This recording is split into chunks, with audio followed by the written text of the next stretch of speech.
Okay, so going ahead with biomolecules. So we have completed the introductory part, है ना, biomolecules का.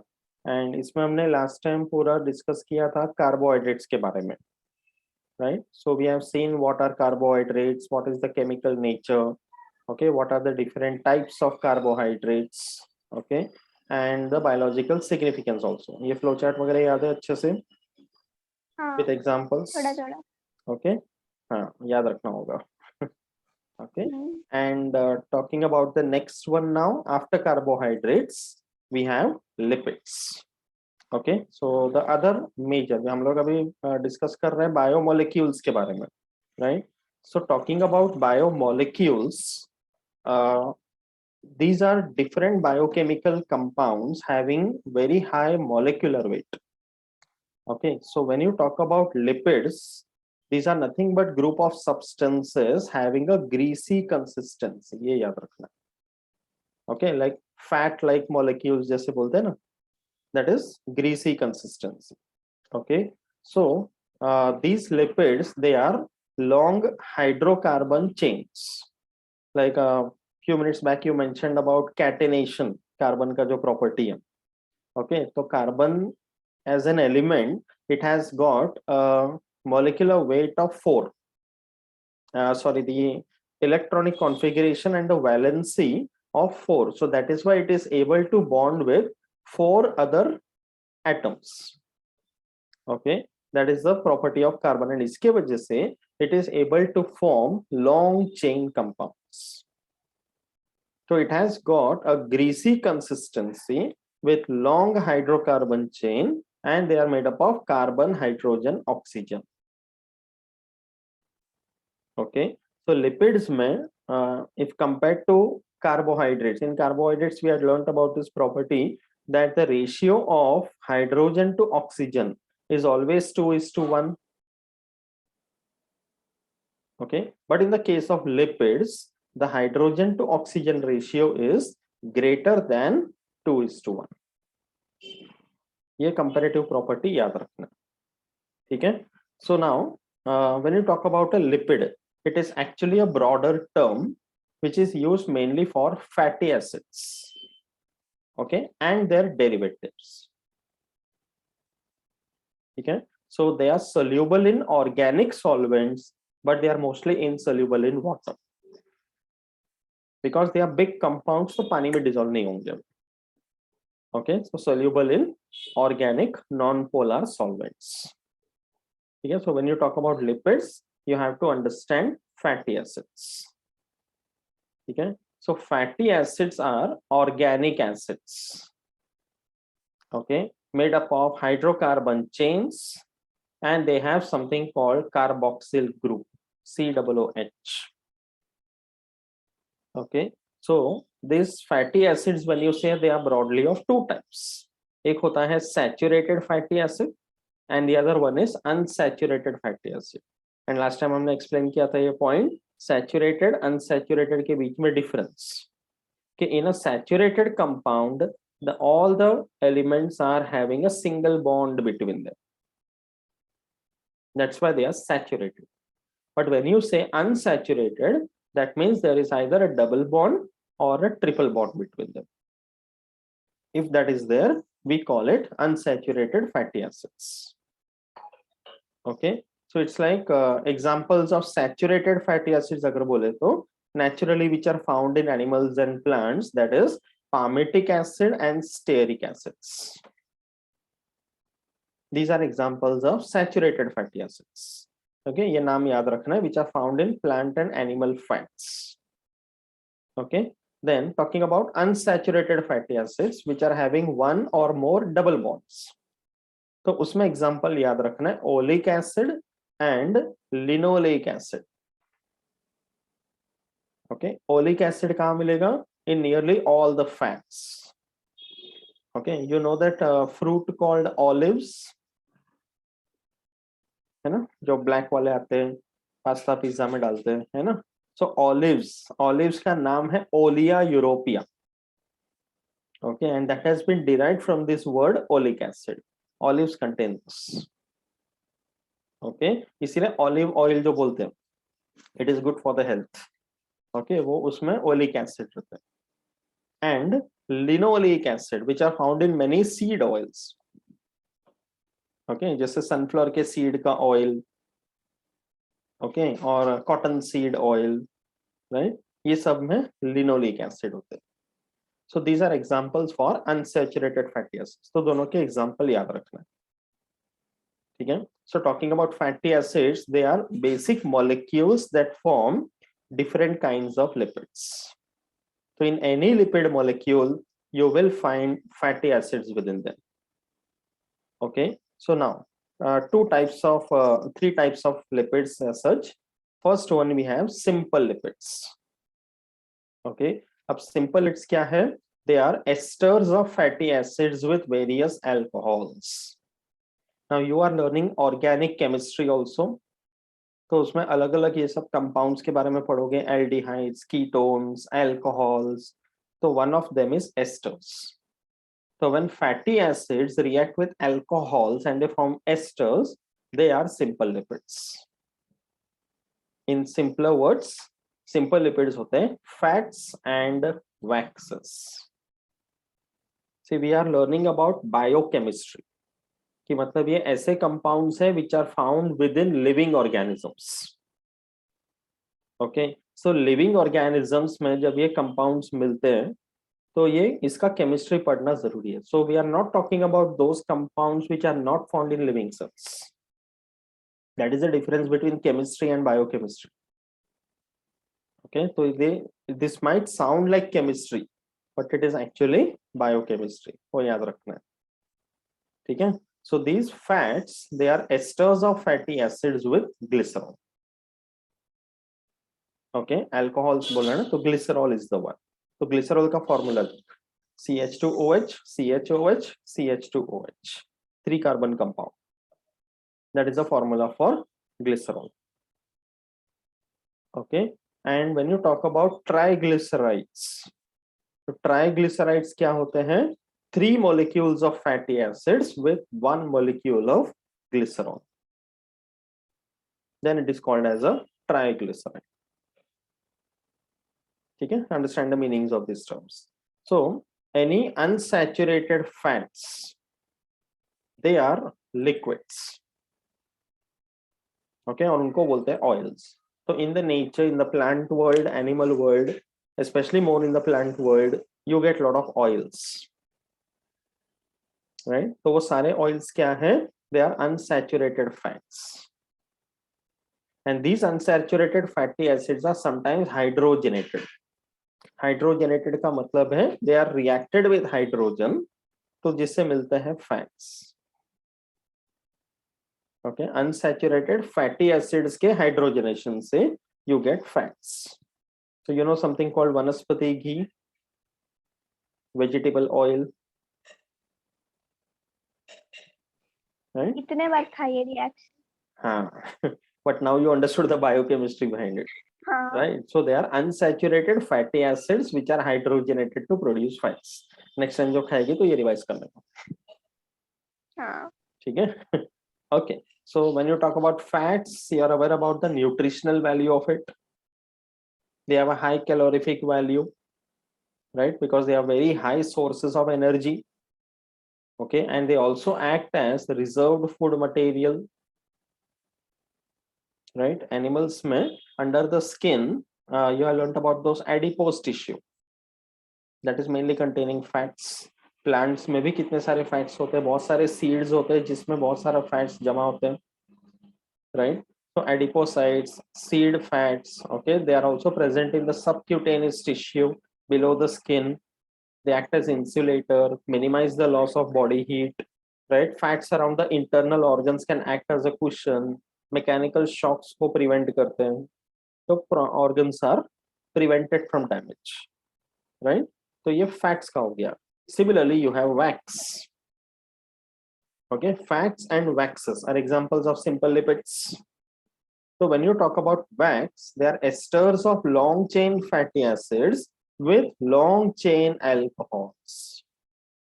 Fats का क्या बोला था यहाँ पे? Esters of fatty acids with glycerol. Okay wax के लिए क्या बोलना है, esters of long chain fatty acids with long chain alcohols, they are called esters. Okay, they are called waxes. So in the blood they are most abundant, waxes होते हैं. Okay, they are present in the gonads. Gonads मतलब the reproductive organs, and also in the sebaceous glands of the skin. You know something called sebaceous glands? Skin में in the dermis portion, in the second layer of the skin, there are certain glands present. उनको sebaceous glands बोलते हैं. They produce a waxy secretion. That is why if you are outside for a long time, especially in the humid weather, हाँ sweat और वो उसका अलग है. Relation हाँ, रहता है ना. sweat gland अलग है, sebaceous gland अलग है. Sweat gland is the one हाँ that produces sweat. वो एक excretory product है. Okay, ये sebaceous gland जो produce करता है a wax like substance जिसको बोलते हैं sebum. That is why especially जब humid weather में हम रहते हैं बाहर अपने कंपटीशन मतलब के टाइम पे, मॉइस्चर रखे, ड्राई नहीं होने देता. हाँ स्किन को ऐसा वैक्सी लेयर प्रोड्यूस करते हैं, तो इट हाँ moisturises the skin. That is sebaceous gland. तो ये वैक्स के बारे में हम बोल रहे हैं. ओके स्पेशली मॉइस्ट, हाँ ह्यूमिड वेदर में अगर हम बाहर रहते हैं तो मुंह के साथ चिपचिपा सा हो जाते हैं, हाँ पसीना भी और ये वैक्स भी दोनों. ओके सो मुंह धोने के बाद कैसे फ्रेश लगते हैं. यू रिमेम्बर व्हाट वी हाँ experience in the competition, right? हाँ तो सेबेशियस ग्लैंड, ठीक है ऐसा. And waxes as compared to fats, they are not as readily hydrolysed. Fats को हाइड्रोलाइज कर सकते हैं, वैक्सेस को नहीं कर सकते. ओके तो फैट्स में हमने बोला था कि वो ऑयल्स होते हैं. These are solid at room temperature. Okay और here we mention this word called triglyceride. तो ट्राइग्लिसराइड का स्ट्रक्चर देख कैसे. Okay these are three different fatty acid chains and each one is attached to this one carbon of glycerol. Glycerol देखिए वाला. तो one molecule of glycerol, three molecules of fatty acids. That is one triglyceride. इसका arrangement structure वगैरह देख लें. Understood? Okay then ये पता है बी हाइव में जो बीज वैक्स होते हैं, दैट इज अनदर एग्जांपल, है ना. So they form water insoluble coating on the hair and the skin in animals. जैसे animals like polar bears, उनके शरीर में waxes deposited है. Okay, waxes form an outer coating on the stem, leaves and fruits. Lotus के leaf में देखना, उसके ऊपर पानी छिड़कते हैं तो वो लीफ जो है वो गीला नहीं होते. That is because there is a waxy coating on the surface. Okay, तो ये वैक्स वहां पर भी आते हैं. लोटस लीफ का पता है ना. हाँ इसलिए ठंडी में हनी खाने बोलते हैं क्या. हाँ हनी, हनी का वैक्स के साथ सच मतलब नहीं है. Honey is another product, but at the same time bee honey bees itself they produce the bees wax.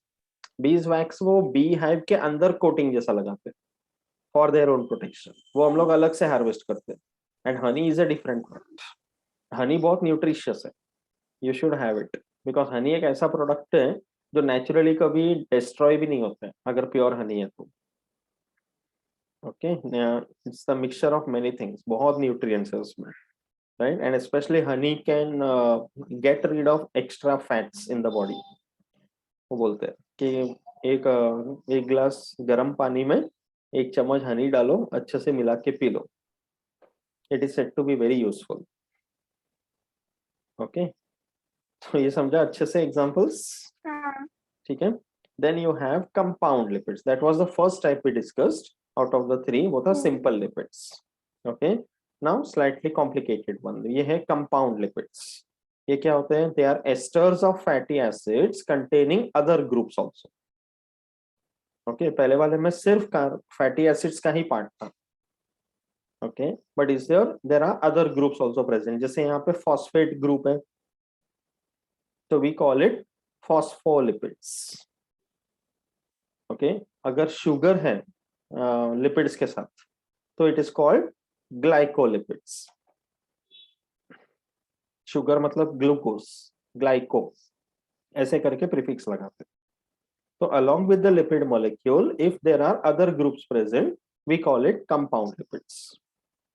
Okay, तो यहाँ पे क्या क्या रहेगा? One molecule of glycerol, two molecules of fatty acids, and one phosphate group या simple sugar, whatever it is. पहले वाले में कैसा था? One molecule of glycerol and three fatty acids.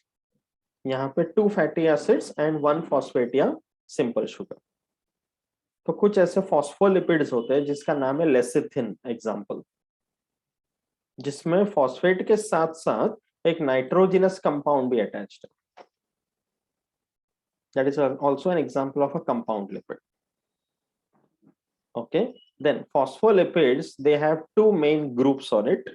एक होता है hydrophilic polar groups and the other one hydrophobic non polar groups. Okay, तो हाइड्रोफिलिक पोलर ग्रुप में आएगा phosphate and nitrogenous group. Okay, hydrophobic non polar में आएगा hydrocarbon chains of fatty acids. Hydrocarbon का मतलब क्या है? Carbon and hydrogen. तो कार्बन का सबसे फेवरेट पार्टनर इज हाइड्रोजन, कि अगर उसको दूसरा कोई एलिमेंट नहीं मिल रहा है बॉन्ड करने के लिए तो हाइड्रोजन को पकड़ लेगा. तो CH that's why you find it everywhere in this compounds, right? And phospholipids का फॉर्मेशन कहाँ पे यूजफुल है? You know the ultra structure of the cell membrane we have learned. उसमें फॉस्फोलिपिड बाइलेयर था. तो that was an example of compound lipids. Okay, glycolipids में glycerol, fatty acids या galactose, nitrogenous base, ये सब रहेगा. तो इन सबको हम मिलाकर बोलते हैं सेरिब्रोसाइट्स. ओके, 12th में you will learn about the nervous system, where you will learn about the brain. Okay, तो नर्वस सिस्टम में न्यूरॉन्स में एक पार्ट होता है called myelin sheath. I think animal tissues में you learn about the nervous neuron tissue also. उसमें myelin sheath करके था एक्सॉन के ऊपर, राइट? तो that is made up of these cerebrosides. ये the word is cerebro, it has come from the word cerebrum, that's a part of the brain. ठीक है, तो ये देखना, ये सेल मेम्ब्रेन का structure which you have learned, phospholipid bilayer. Understood compound lipids? ठीक है, देन यू हैव स्टीरॉल्स. हमने तीन टाइप के लिपिड्स बोले थे, simple lipids, compound lipids, derived lipids. So coming to the third type now, sterols, which are derived lipids, or be complicated one. Okay, so they are composed of fused hydrocarbon rings. Okay, जिसको बोलते हैं steroid nucleus. That's the main part of this molecule. And इसके साथ साथ होता है एक long hydrocarbon side chain. ठीक है, so fused hydrocarbon rings, which is the steroid nucleus, and a long hydrocarbon side chain. तो स्टेरॉल का सबसे common example which is everybody knows वो है कोलेस्ट्रॉल. उसके नाम में ही स्टेरॉल है. तो एनिमल बॉडी में वाइडली डिस्ट्रीब्यूटेड है बट मेनली प्रेजेंट है नर्वस टिश्यू में. तो either the cholesterol can exist freely as a cholesterol molecule or it can be present in the form of an cholesterol ester. Okay, so cholesterol एक सबसे important example याद रखना है, sterols that is derived lipids का. Okay, then दूसरा example देखना है यहाँ पे. In the 12th standard again you will learn about something called endocrine system. Okay, endocrine system means the system where you'll be learning about the different types of hormones. Okay, तो यहाँ पर आता है sex hormones, that is progesterone, testosterone. Testosterone is the male sex hormone, progesterone and estrogen are female sex hormones. Okay, so these sex hormones and the adrenocorticoids. Adrenocorticoids मतलब the hormones which are produced by the adrenal glands. Adrenal glands which are present above the kidneys. उसमें से जो produce होते हैं उनको एड्रीनोकॉर्टिकॉइड्स बोलते हैं. तो this and the sex hormones and vitamin D which is very commonly useful for the bones, they are synthesized from cholesterol. तो इसलिए कोलेस्ट्रॉल एक बहुत इंपॉर्टेंट डिराइव्ड लिपिड है, जिस वजह से सेक्स हार्मोन्स बन रहे हैं, विटामिन डी बन रहा है, एड्रेनोकॉर्टिकोस्टेरॉइड्स बन। Now you must have heard but normally people cholesterol के हार्ट अटैक होता है ना? दो टाइप के कोलेस्ट्रॉल होते हैं। One type is a good cholesterol and the other type is bad cholesterol in simple terms. So जो good cholesterol है that must be present in the body, and जो bad cholesterol है वो avoid करना चाहिए because that has a tendency to get deposited at different places and cause blockages. Okay, तो ऐसे करके कोलेस्ट्रॉल के बारे में याद रखना है। एंड विटामिन डी के बारे में एक पॉइंट सुना रहेगा, नॉर्मली पीपल से ना कि when you go out in the morning sun you get vitamin D, sunlight में विटामिन डी नहीं है। नहीं, वो स्किन के अपने अंदर ही विटामिन डी होता है, बस वो लाइट पड़ने की वजह से एक्टिव हो जाता है। हाँ, मतलब अपने स्किन में होता है प्रो विटामिन डी। हाँ हाँ ओके, बिकॉज नॉर्मली क्या हो जाता है, सन से विटामिन डी अगर मिलता है बोलते हैं तो वो कम्प्लीटली इनकरेक्ट हो जाता है ना, बिकॉज सन से यहाँ तक विटामिन डी मॉलिक्यूल क्यों ट्रेवल करके आएगा, via space, right? So it's like when in the presence of sunlight, the pro-vitamin D in the skin gets converted to vitamin D. That is the point. Okay? Okay. But sir फिर ऐसा क्यों बोलते हैं कि सुबह का धूप अच्छा होता है, दोपहर का नहीं होता? Because of the intensity, no? सुबह का धूप जो है वो थोड़ा एक एंगल पे आता है, तो it is not very intense. Afternoon के धूप में it is directly in straight line, तो उसमें यूवी लाइट ज्यादा होने के चांसेस है, हाँ विच हाँ इज हार्मफुल। ओके, इसलिए डे टाइम में मॉर्निंग वॉक पे जाना, एकदम अर्ली मॉर्निंग राइजिंग सन के टाइम पे बाहर रहना अच्छा रहता है। ये अगर दोपहर हाँ, को 12-1 पसीना नहीं बजे आता। वॉक पे जाएंगे हाँ तो पूरा गर्म हो जाता है, बाल भी गर्म हो जाता है। यस, हमने तो अच्छा एक्सपीरियंस किया, राइट? हाँ हाँ पूरा इंजन गर्म हो गया था उस दिन। Okay, so as far as this cholesterol is concerned, main point याद रखना है, they are not found in plants at all. ये सिर्फ एनिमल सोर्स में डिराइव्ड है। प्लांट्स में जो स्टेरॉल्स होते हैं उनको बोलते हैं phytosterols. The word phyto means plants. You remember this plant Dioscorea we had come across, commonly called the yam plant. एक क्लाइंबर है वो, Dioscorea. Okay, yes, we had seen a climber, उसमें bulbils रहते हैं या muted।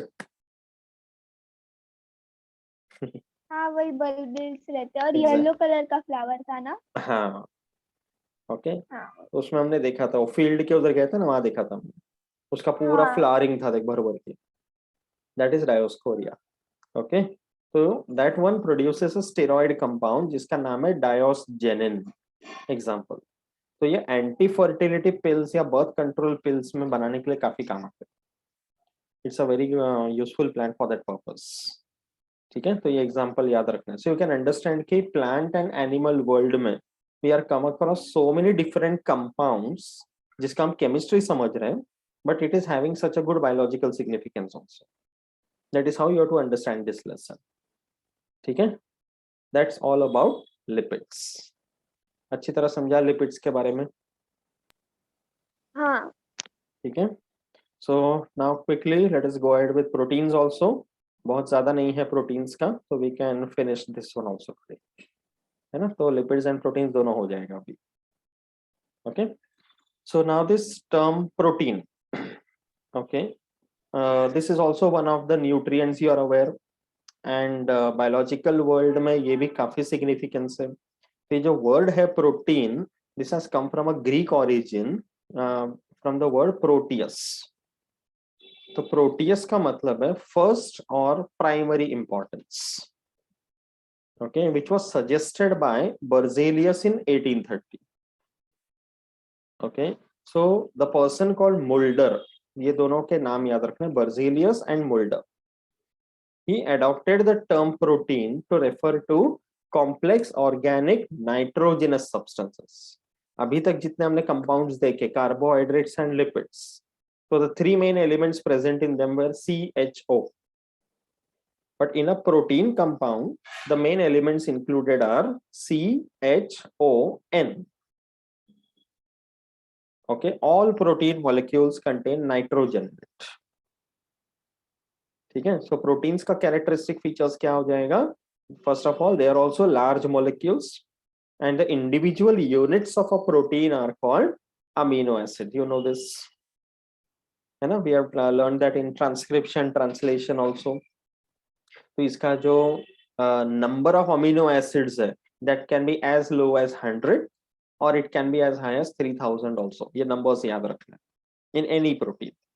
Okay, किसी में 100 होगा, किसी में 3000 तक जाएगा. Any intermediate number can be there. Okay, they have also high molecular weights. ठीक है, depending upon the number of amino acids, and the bond between the amino acids in a protein molecule are called peptide bonds. Okay, so it's like the carboxyl group of one amino acid, they form the residue with the amino group of the other. Okay, तो यहाँ पे मैं ऐसे बताता हूँ कि when it is an amino acid,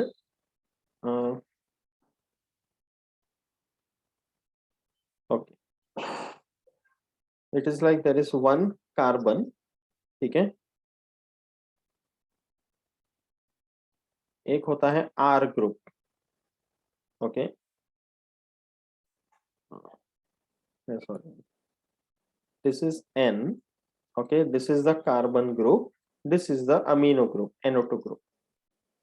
Okay, तो RCH ऐसे करके आते हैं. So ये कार्बोक्सिल ग्रुप और ये अमीनो ग्रुप. So एक अमीनो एसिड का कार्बोक्सिल ग्रुप को दूसरे अमीनो एसिड का अमीनो ग्रुप अटैच करेगा और उनके बीच में जो बॉन्ड बनता है that is called as a peptide bond. So that's why many amino acids together, they are called as polypeptides. So a protein molecule can consist of one or more polypeptide chains. ठीक है, ये याद रखना है. Peptide bond के बारे में समझा, ठीक है. So proteins can contain, now you know, remember कि how many amino acids exist in the biological world? 10th में पढ़ाया था. Total number of amino acids in the biological world, there are 20. को याद है? Amino acid genetic code dictionary मैंने बताया था. हाँ, हर एक codon code for amino acid, मैंने राइट? रखा है वो फोटो. हाँ, yes. Okay, so 20 amino acids are present. तो इन्हीं 20 अमीनो एसिड्स का परमिटेशन कॉम्बिनेशन से अलग अलग प्रोटीन्स बनते हैं. ओके, सो अगर प्रोटीन्स के स्ट्रक्चर के बारे में बोला जाए, now when you talk about the proteins, their structure, their biochemistry, वो एक अलग ब्रांच ऑफ बायोलॉजी बनते हैं which is called proteomics. Okay, वो एक अलग स्टडी है. So when you talk about the simplest structure of a protein, so it is nothing but simple straight chain of amino acids. इसको linear sequence बोलते हैं. That is called as a primary structure of protein. Okay, proteins का primary structure.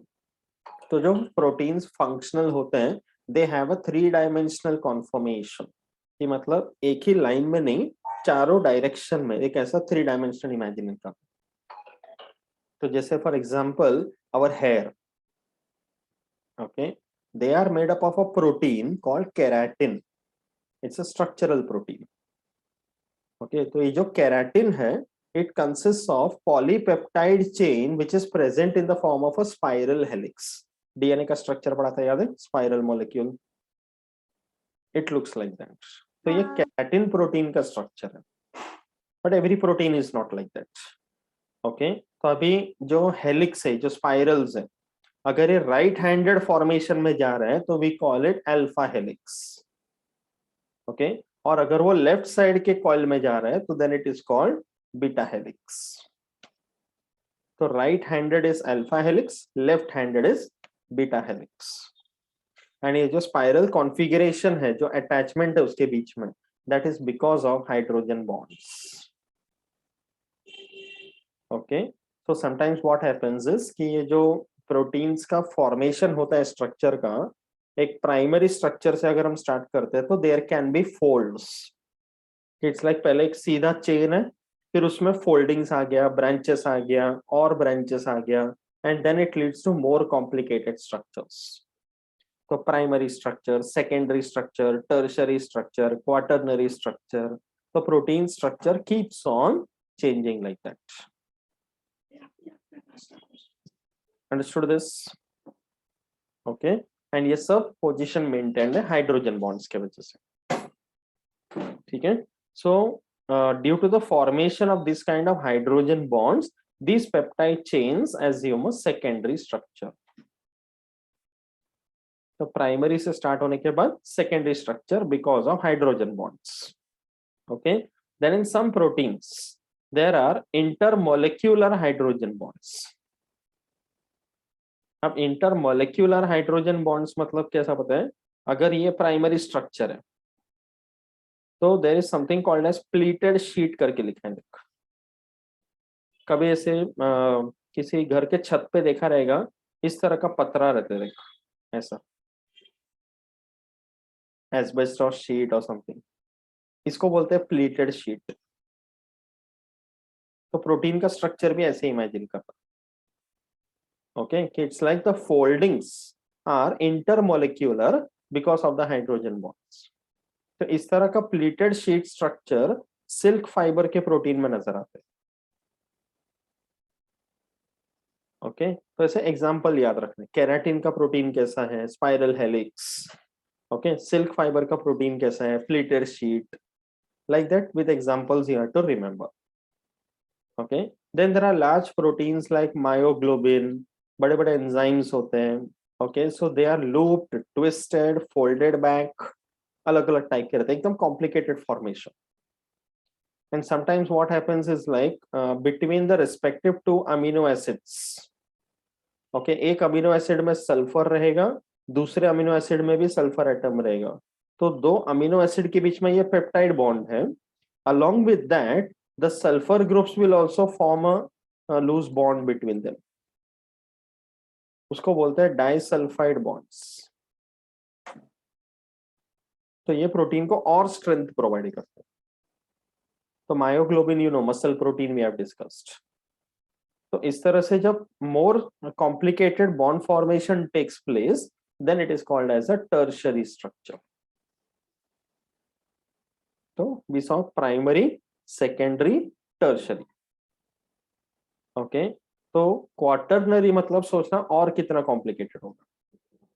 That is seen in the case of our hemoglobin, where the protein subunits are held together. Okay, individual पूरा subunit ही एक साथ जुड़ा हुआ है. तो complicated, the most complicated structure is produced called quaternary structure. ठीक है. तो simplest अगर हम बोला जाए तो we talk about the primary structure. Okay, and the secondary structure is because of hydrogen bonds. Tertiary structure is because of intermolecular hydrogen bonds. Okay, then you can say कि loops and bends and twist के वजह से tertiary structure बनते हैं. And when the protein subunits are held together, it gives rise to quaternary structure. Okay, so when you talk about proteins, primary, secondary, tertiary, quaternary, सब याद रखना. ठीक है. But as far as proteins are concerned, they are found to be highly reactive and they are very specific. किसी के भी साथ नहीं रिएक्ट करेंगे. In chemistry, you must have heard one more word, amphoteric. Amphoteric का मतलब है कि they can behave as an acid as well as a base, depending upon the other reactant. Then it is called amphoteric. Okay, and protein का जो reactive nature है, that is greatly influenced by the pH of the medium. pH पे बहुत depend करते हैं. Okay, so अगर थोड़ा सा भी pH out of range चला गया तो उसका reactivity बदल जाता है. There is something called as isoelectric point. ये भी chemistry में पढ़ेंगे तुम लोग, या मैं भी पढ़ा होगा. Okay, isoelectric point का मतलब है कि if there is one partition and there are charges on both the sides, so the total sum of the charges on this side, negative, positive दोनों मिलाकर, if it is equal to the sum of the charges on the other side, then it is called as isoelectric point. Okay, so proteins are made up of amino acids, so they are polyvalent amino acids जिसके होते हैं side chains. So as we said, carboxyl group, amino group, so they are the ionic groups of the proteins. Okay, so a protein will consist of more basic amino acids. Amino acids दो type के होते हैं, basic and acidic. Okay, so एक protein में बहुत सारे basic amino acids होंगे like lysine and arginine. Okay, and it behaves as a cation, as a base. अगर अमीनो एसिड्स बेसिक हैं तो प्रोटीन भी बेसिक बिहेव करेगा.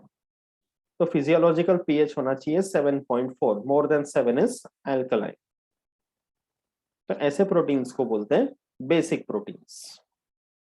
सिमिलरली अगर एसिडिक अमीनो एसिड्स रहेगा तो then it will be exist as an anion and it will behave like an acid. तो such proteins are called acidic proteins. तो blood के जितने सारे प्रोटीन्स हैं they are mostly acidic. Heparin, fibrinogen, globulin, ये सब जो प्रोटीन्स होते हैं ब्लड में दे आर एसिडिक. बेसिक में एग्जांपल दिया हिस्टोन्स, हिस्टोन प्रोटीन्स. ओके, तो ये सब पॉइंट्स भी याद रखना है. एग्जाम में अगर कैरेक्टरिस्टिक्स ऑफ प्रोटीन्स करके पूछा तो ये सारे पॉइंट्स अच्छे से लिखना. कंसेप्ट समझा अच्छे से clearly.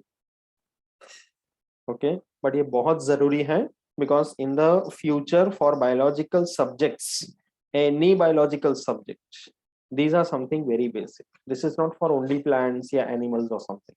It is for all types of living cells. Okay, then now coming to the classification.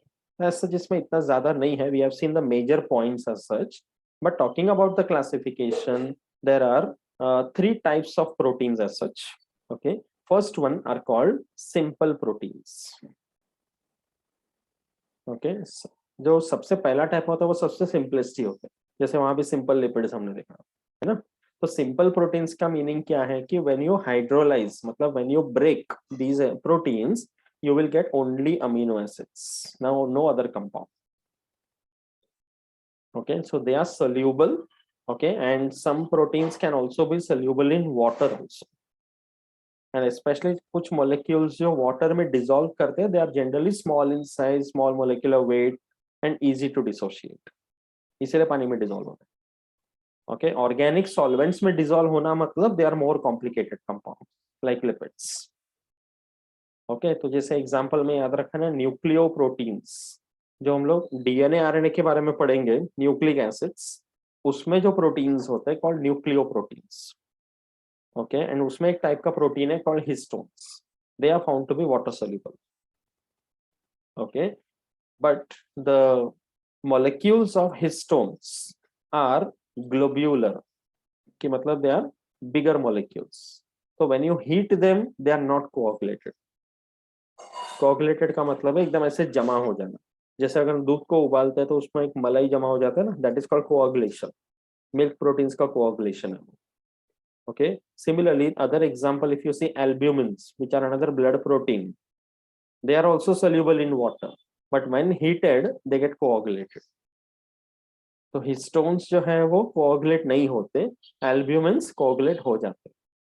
तो एल्ब्यूमिन का डिस्ट्रीब्यूशन क्या है? You get it in egg albumin, okay, serum albumin, that is again in the blood, and legumelin of pulses. दाल वगैरह जो crops होते हैं ना, pulses, legumes, उसमें भी एल्ब्यूमिन होता है, इसलिए उसका नाम ही रखा है legumelin. Okay, simple proteins are clear properly? Yes. Okay, next है कॉन्जुगेटेड प्रोटीन्स. कॉन्जुगेटेड प्रोटीन का मतलब क्या है? They will be containing one simple protein united with another compound which is a non protein. ऐसा कंपाउंड जो protein नहीं. Okay, the non protein group उसको बोलते हैं प्रोस्थेटिक ग्रुप. सिंपल प्रोटीन रहेगा, उसके साथ कोई तीसरा ज्वाइन किया रहेगा, वो तीसरे को बोलते हैं प्रोस्थेटिक ग्रुप. तो एग्जांपल इज हीमोग्लोबिन. ऐसे टॉपिक्स के लिए as I told you, example का लिस्ट बना या टेबल बना, and then you fill up the table on your own that is the way you will remember, क्योंकि एज यू कैन सी जगह जगह पे कैसे एग्जाम्पल्स आ रहे हैं, है ना। तो ये हेमोग्लोबिन जो है उसमें जो प्रोटीन है that is the globin, and उसके साथ एक पिगमेंट है called haem which contains iron, that is your prosthetic glue, इसीलिए नाम है हेमोग्लोबिन। ओके, सिमिलरली जो हम न्यूक्लियोप्रोटीन्स बोलते हैं उसमें nucleic acid that is DNA RNA, they are the prosthetic group, इसलिए न्यूक्लियोप्रोटीन्स। तो this way proteins are classified as glycoproteins और म्यूकोप्रोटीन्स। ओके, म्यूकोप्रोटीन्स का मतलब है कार्बोहाइड्रेट प्रोटीन कॉम्प्लेक्सेस, ये प्रोटीन्स के साथ कार्बोहाइड्रेट्स भी। Example, in the saliva there is a protein called mucin. So next time whenever you feel hungry and your mouth starts watering, तो क्या रिवाइज करना है? Mucoproteins, example mucin. Okay, and there is another blood protein called heparin, which is involved in blood coagulation, anticoagulant. Okay, then the other example, lipoproteins. The word lipo stands for lipids. Okay, so they are lipid protein complexes. Example, conjugate protein जो brain में मिलता है, plasma membrane में मिलता है, milk proteins, they are all examples of lipoproteins. तो next time whenever you have milk, what are you going to revise? Lipoproteins. ठीक है, समझा यहाँ तक? And the last one is derived proteins. ये जो डिराइव्ड प्रोटीन्स है ना, they are not directly available in the nature, but दूसरे जो ओरिजिनल मॉलिक्यूल्स हैं उनमें से हाइड्रोलाइज होकर डिराइव्ड प्रोटीन्स मिलते हैं। Okay, that's the reason the name is derived, कि नेटिव प्रोटीन मॉलिक्यूल्स के हाइड्रोलाइसिस से मिलने वाले प्रोटीन्स को डिराइव्ड प्रोटीन्स बोलते हैं। तो like meta proteins, peptones, these two examples you have to remember. कि ह्यूमन डाइजेस्टिव सिस्टम में जब हम फिजियोलॉजी ऑफ डाइजेशन पढ़ रहे थे, तो those reactions that we were learning, so the byproduct of protein digestion, one of them was peptones. Peptones के further digestion से polypeptides, dipeptides, then amino acids. That's why these are derived proteins. ठीक है, सारे examples के साथ clear है अच्छे से? Okay, so with that we have completed two other parts of this topic. Okay, एक है lipids, the other one is proteins. So in the biomolecules or biochemistry, we have completed three parts: carbohydrates, proteins, and lipids. Okay. Next time we will continue with nucleic acids. Now that you have already learned, 10th में अपना हो ही चुका है वैसे भी, DNA, RNA का structure वगैरह सब, so we will have a quick revision and we will go ahead with the others, that is enzymes and all, जो बहुत important है। ठीक है, कैसा लग रहा है टॉपिक? गुड ना? अच्छा है। अच्छा है ना, नॉट डिफिकल्ट टू अंडरस्टैंड, ध्यान से पढ़ेगी, एग्जांपल्स याद रखेगी तो इट विल बी इजी। तो हाँ। प्रैक्टिस कर, राइटिंग प्रैक्टिस कर, एंड